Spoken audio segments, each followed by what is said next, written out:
Welcome to Whispers and Confessions. There might be a twist waiting, so please make sure to watch until the end. Don't forget to subscribe and like. Let's begin right away. Hello, everyone. Have you ever found yourself at a crossroads in life, wondering if the path you're on is truly the one meant for you? Today, I want to share a story about how my marriage, after nearly 3 decades, found an unexpected new spark, and how a close friendship evolved into something I never could have predicted. It's a journey of rediscovery, intimacy, and challenging what we think we know about happiness. Stick around, because this might just make you rethink a few things about love, friendship, and the surprising ways life can unfold. Hi, I'm Ryan. I've been married to my wife, Cynthia, who's 50, for almost 30 years now. We raised 2 daughters. Our eldest is already married with her own family, and our youngest is out on her own, working and living independently. Looking back, time has flown by in a blink. Cynthia and I were college sweethearts, full of a fiery passion that felt like it would last forever. Our early years were a whirlwind of stolen kisses and late-night whispers, every moment electric. Then came the kids, and our world shifted to diapers, school runs, and bedtime stories. We loved it, truly. But somewhere along the way, that intense spark we once had got buried under the weight of everyday life. We got married, had kids, raised them, and before we knew it, they were grown up and out of the house, leaving just Cynthia and me to navigate life as a couple again. Cynthia, even at 50, is still stunning. Her figure has softened with age, but her smile still has a warmth that captivates everyone. That said, marriage is a funny thing. When you're together for so long, the intense passion of our early years tends to fade. For years, we'd just say goodnight and go to sleep without much closeness. Don't get me wrong, we weren't fighting or anything. In fact, we respected each other and found comfort in keeping a bit of distance sometimes. Still, every now and then, I'd feel a subtle void in my heart, a quiet ache, as if something essential was missing. Sometimes, I'd scroll through old photos, longing for the fire we once had, a fire I secretly wondered if I'd ever feel again. Besides Cynthia, one of the most important people in my life has been my college best friend, Jake. He's 53, same as me, and like me, he's married with kids. But recently, he's been essentially separated from his wife. After their kids moved out, things between them grew distant, and he's been sharing his frustrations whenever we meet. Jake and I go way back, and our friendship is as strong as ever. We meet for drinks at a bar once a month, and every year, we take a short trip to a resort, just the two of us. Jake's doing great at work, and he's way more outgoing than I am, with a ton of friends. I remember back in college, Jake always had a certain fondness for Cynthia, even though she was with me. He'd joke about her being the one that got away, but there was always a flicker of something deeper in his eyes when he looked at her. One day, he called me unexpectedly. "Ryan, you free next weekend?" His voice was as cheerful as always, but there was a spark of excitement I couldn't pinpoint. "Probably, yeah. What's up?" I asked. He replied, sounding a bit proud. "I scored a stay at this super exclusive, high-end resort for work. The suite's huge. Want to bring Cynthia and come along." Normally, inviting Cynthia to our usual trip would have felt unusual, so I was a bit surprised. But it sounded like a great opportunity. Cynthia's been stressed from work lately, and I figured a getaway could do her some good. She's always been warm and friendly with my friends, including Jake. We've all had drinks together at our place a few times, so they're pretty comfortable around each other. I hesitated about the three of us sharing a room, but we're all adults, and it's not like we're strangers. When I asked Cynthia, she was far more enthusiastic than I'd anticipated. "Sounds fun. I could use a luxurious break," she said with a smile, her eyes sparkling with excitement. I also noticed a slight, almost imperceptible tremor in her hands, a nervous anticipation that seemed out of character. On the day of the trip, we got in the car and headed to the resort. Jake was his usual jokey self, cracking jokes and keeping us in stitches, and the car was filled with chatter and good vibes. Cynthia seemed livelier than usual, radiant with energy. Every time her laugh echoed through the car, I realized it had been a while since I'd seen her this radiant. When we arrived at the resort, we were stunned by its grandeur. A marble lobby, glittering chandeliers, and our suite. It had an incredible view of a serene lake and sprawling gardens. Wow, this place is incredible. How'd you swing this? I asked, amazed. Jake grinned with confidence. Business connections, man. Places like this are where important deals are made. The suite was massive, with a spacious living area, fancy furniture, and a huge terrace. Outside the windows, the lake shimmered, the gardens stretched out, and mountains loomed faintly in the distance. Jake suggested we hit the spa first, and we all agreed. While Jake and I were relaxing in the men's section of the spa, he leaned back in the warm water and said casually, "Cynthia's looking even prettier these days, huh?" I hesitated briefly, but let it pass. You think? I mean, she's holding up great for her age. Jake nodded, smiling. For real. Gotta be that happy marriage of yours, right? His words took me by surprise. Happy, sure. We're not unhappy. But thinking about how the spark in our marriage had faded left me with mixed feelings. I started to say something but stopped. Even with a close friend, talking about the intimate side of my marriage felt too personal. Jake, being the perceptive guy he is, picked up on it and changed the subject with a chuckle. Well, you know how it is, living with someone forever. Me? My wife and I hardly speak anymore, just cold, business-like conversations. His voice carried a trace of solitude, a familiar weariness that mirrored parts of my own life. That evening, we had an exquisite dinner in a private dining room, with a fancy multi-course meal, fresh salmon, truffle-topped steak, and local wine. After enjoying several glasses, our cheeks were flushed. Cynthia, who usually doesn't drink much, was savoring the wine, saying, "This is so good," and enjoying several glasses. Jake teased her. "Since when did you become such a wine pro, Cynthia?" She winked and shot back. "Gotta let loose sometimes, right?" Her voice had a playful, teasing charm, and Jake laughed, nodding. After dinner, we headed back to the suite, where the staff had set up the bed with luxurious linens. 3 blankets were laid out side by side, and for a moment, we all went quiet, the arrangement creating a subtle unease. Before it got too weird, Jake broke the tension. "Shall we keep the night going? There's some top-shelf whiskey at the bar." We grabbed drinks from the minibar and sat around the living room sofa, chatting and sipping. I don't handle alcohol well, and after all the wine at dinner, one more drink had me dizzy. "I'm gonna crash," I mumbled, making my way to the bed. Cynthia and Jake were still full of energy, talking in low voices and drinking.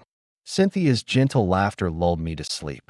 I don't know how much time passed, but I was startled awake by a distinct noise, somewhere between a dream and reality. At first, I couldn't make it out. My eyelids were heavy, almost impossible to open. But as the sound grew clearer, I realized it was Cynthia's breathless gasps mixed with muffled moans, and another voice, rough and intense. My heart started pounding, a frantic drum against my ribs. It can't be, I thought, forcing my eyes open. Moonlight streamed through the big windows, casting a bluish glow over the room. In that soft light, I saw them, Cynthia and Jake. Cynthia was lying on the bed, her silk pajamas slightly undone, breathing heavily. Jake was over her, his eyes burning with desire as he gazed down at her. Their lips locked in a deep, passionate kiss. Jake's hand slipped under her pajamas, tracing her thigh, moving bolder with each moment. Instead of pulling away, Cynthia wrapped her arms around his neck, kissing him back with a hunger I hadn't seen in years. Her eyes, half closed, shimmered with pleasure, and soft moans escaped her lips, filling the room, a raw symphony of sensation. My mind was a whirlwind. Anger surged, tightening my throat. My fists clenched, ready to burst, but my breath caught in my throat, not from anger, but from a strange, exhilarating chill that ran down my spine. Jealousy pierced my heart, and betrayal weighed heavy on me. But beneath that suffocating wave, a shocking, intense feeling began to unfurl. I felt a powerful, undeniable rush of excitement. Watching Cynthia writhe under Jake's touch, lost in pleasure, sent a surge of exhilaration through me. A part of my brain screamed to yell, to stop them, but my body wouldn't move, rooted to the spot, as if I were frozen in place. I just stared, heart racing, my blood coursing with a strange, forbidden heat. Cynthia's graceful movements, her guttural moans, Jake's bold, possessive hands. It was like they were awakening a hidden longing I hadn't realized was there, a dormant current within me that suddenly sparked to life. Jake's hands moved slowly, deliberately, over Cynthia's soft skin.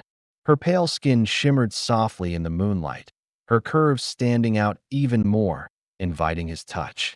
As he untied her silk pajamas, the fabric slid off, revealing her shoulders and chest. She let out a low moan, a sound of pure surrender, yielding to his touch. His hands caressed her breasts gently, and she arched slightly, responding to every move, her breath catching.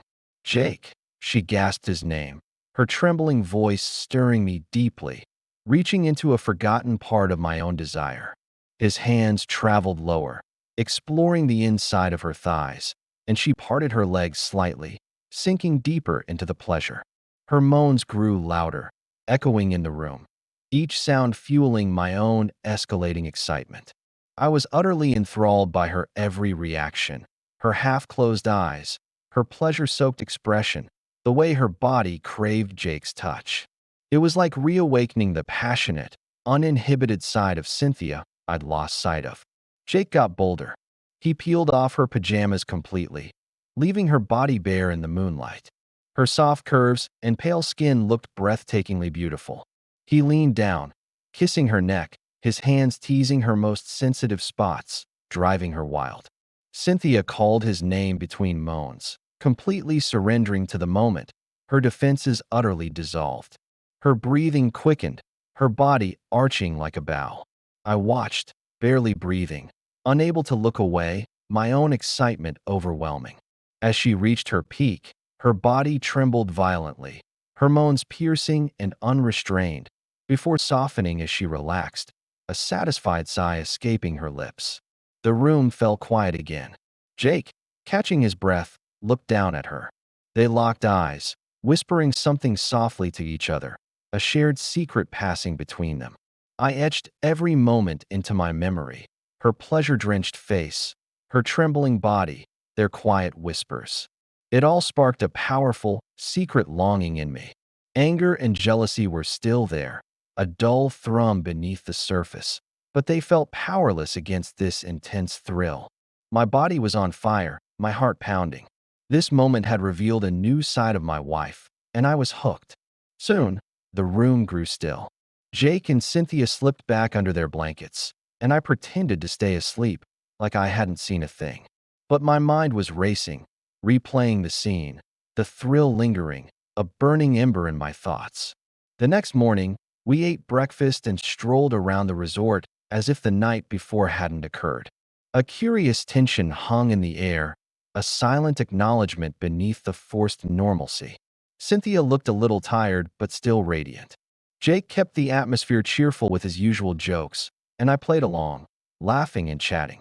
But my head was full of the night before. Strangely, I didn't feel angry or sad, just this persistent thrill from seeing Cynthia in a new light. I couldn't quite understand it myself. On the drive home, I kept replaying the scene. When we got back and were alone, I felt an overwhelming urge to hold her. Thinking of her passionate side from the night before, I pulled her close and led her to bed. "Ryan, what's gotten into you?" she asked, surprised, but I kissed her neck and whispered, "I just missed you." She hesitated, then smiled softly and sank into my embrace. That night, we made love with a passion we hadn't felt in years. Cynthia was more engaged than usual, and I could sense traces of that unbridled energy from the night before in her touch, her breathing. But it didn't matter. What mattered was the spark reigniting between us. "What was that all about?" she teased later, a knowing glint in her eye, and I grinned. "Sometimes we need to spice things up, don't we?" Weeks passed, and I never mentioned what happened between her and Jake. They didn't mention it either, and on the surface, nothing changed. But something in me had shifted. The way I saw Cynthia, Jake, and our dynamic, it was different. I was curious. After the resort, Jake started coming over more often. I always enjoyed drinks at your place, he'd say, showing up most weekends. We'd sit on the couch, drinking and laughing.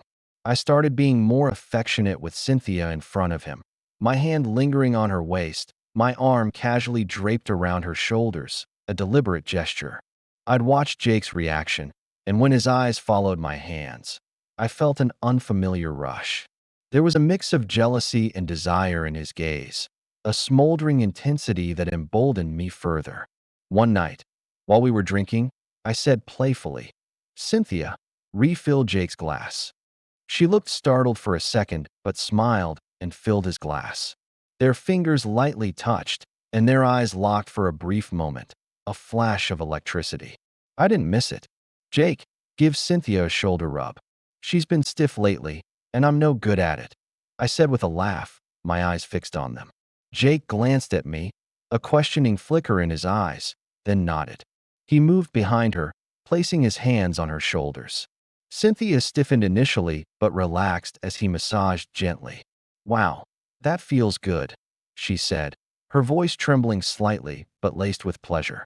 Jake and I exchanged a knowing smile, a silent understanding passing between us. Nothing big happened that night, but the air between us had changed subtly, thick with unspoken possibilities.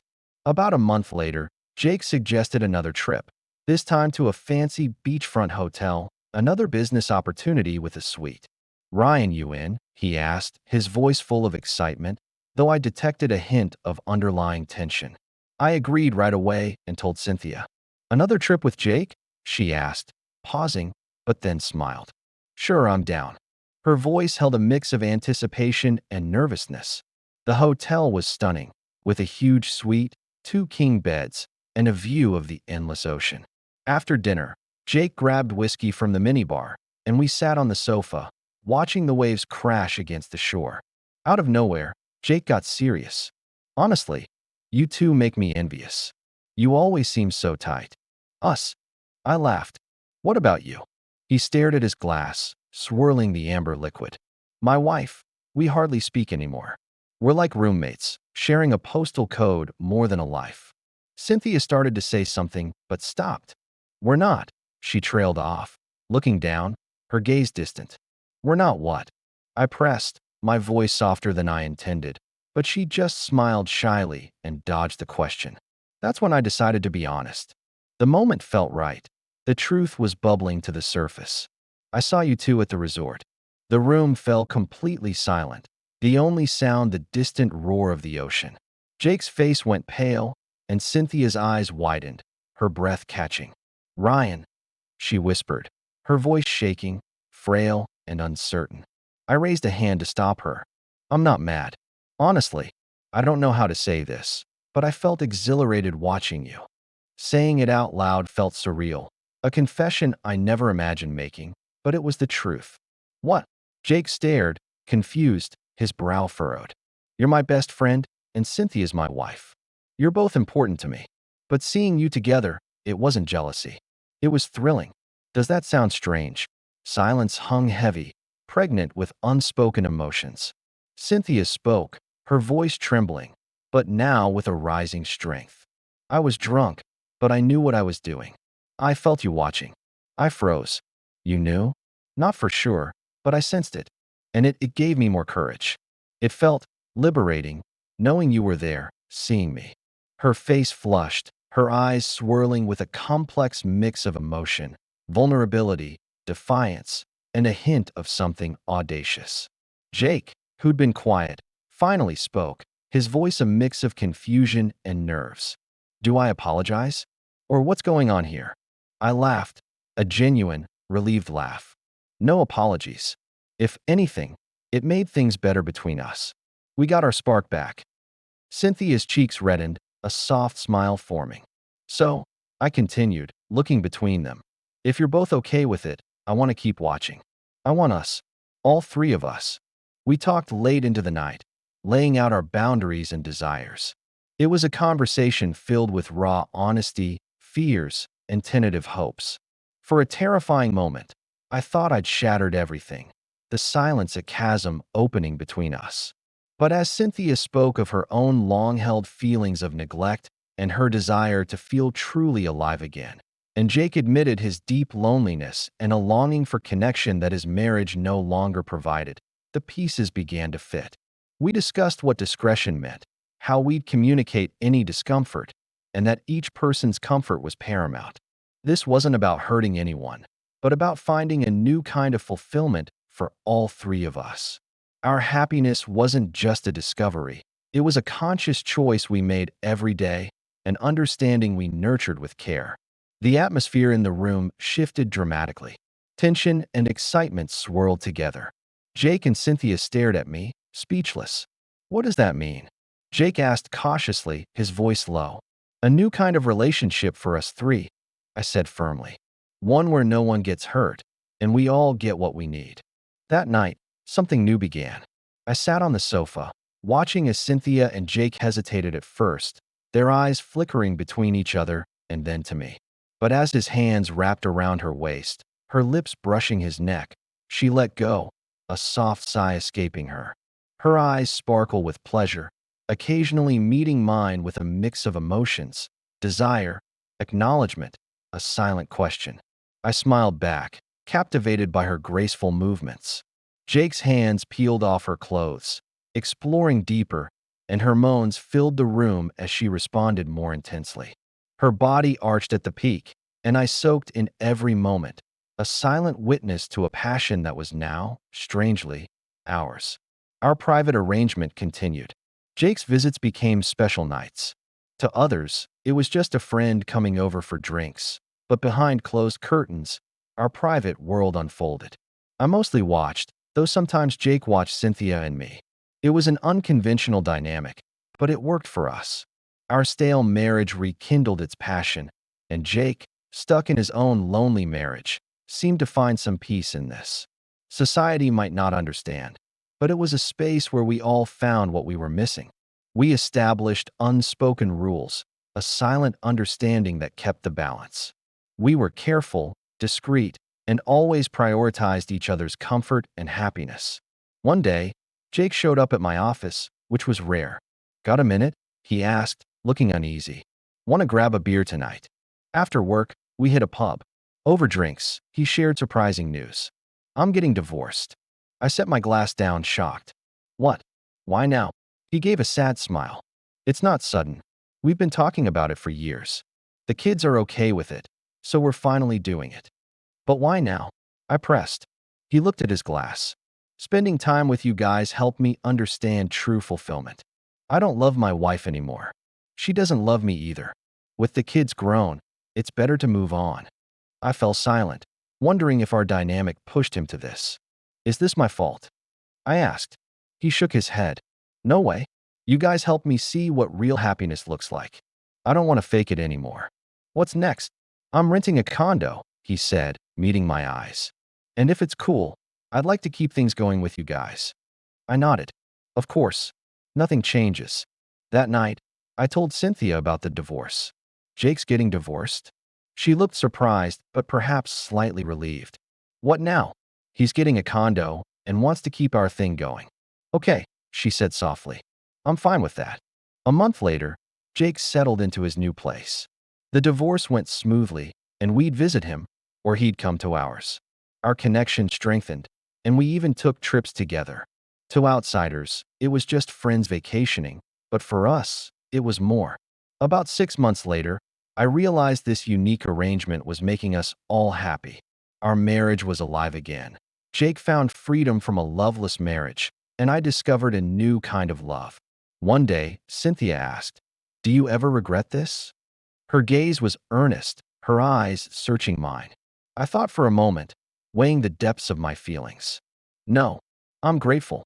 It breathed new energy into our marriage, a vibrancy I thought was lost forever. She smiled warmly. I felt guilty at first, but now I'm happy, truly happy, for the first time in a long time. I took her hand. "What matters is our happiness, not what the world thinks. If we're all fulfilled, including Jake, isn't that enough?" She nodded, her grip firm on my hand. "You're right. We define our own happiness. Perhaps happiness wasn't about following a single path, but about bravely forging one's own, even if it led through unconventional territory. Sometimes, a casual conversation with a colleague about marriage would make me smile inwardly, realizing how little they truly understood the vast spectrum of human connection, how much more there was beyond the surface. That night, we had dinner with Jake, laughing and chatting as usual. The old awkwardness was gone, replaced by an open, easy dynamic, a comfortable intimacy that had grown between us. Afterward, our private time began, but it felt different. I kissed Cynthia deeply, her lips warm, her breath brushing against my ear. I nodded to Jake, and as he wrapped his arms around her, I held her hand. Her body trembled under our touch, her moans filling the room, a crescendo of shared sensation. I was fully absorbed, feeling more connected to her than ever before, in a way that defied conventional understanding. The next morning, I woke early. Cynthia and Jake were still asleep, looking serene. I thought, this is our happiness. It might not fit the world's rules, but it works for us. It revitalized our marriage, gave Jake a place, and taught me something new about love. I don't know how long this will last, but I want to cherish it, every precious moment. As sunlight filled the room, Cynthia woke and snuggled into me with a smile. Jake stirred, and we started the morning together. It felt like a miracle, this ordinary moment. Our unconventional arrangement isn't about pain or betrayal. It's about love and respect, a profound understanding that transcends traditional boundaries. It's the happiness we stumbled into at this stage of life. Jake tapped my shoulder. "What's on your mind, Ryan?" "Just, I'm happy," I said. He grinned, a bit shy. "We're an unorthodox bond, but it feels right." "Yeah," I agreed. Cynthia brought coffee, and we toasted. "Here's to us," I said. They nodded, smiling. I don't know what's next, but right now, we're happy. That's enough. Sipping coffee, I thought, life takes you places you never expect. At 53, I'm learning that's the wonder of it. Later, Jake got transferred to a city a bit far away for work. He'd come back on weekends, so our time together got shorter, but that made it more precious. When he wasn't around, Cynthia and I grew even closer. Our marriage deepened, thanks to Jake. Our story's still going, and I know it'll keep evolving. Perhaps that's the truest form of happiness, not a static destination, but an ever-unfolding journey, shared with those who truly understand you, in a truth that's uniquely ours.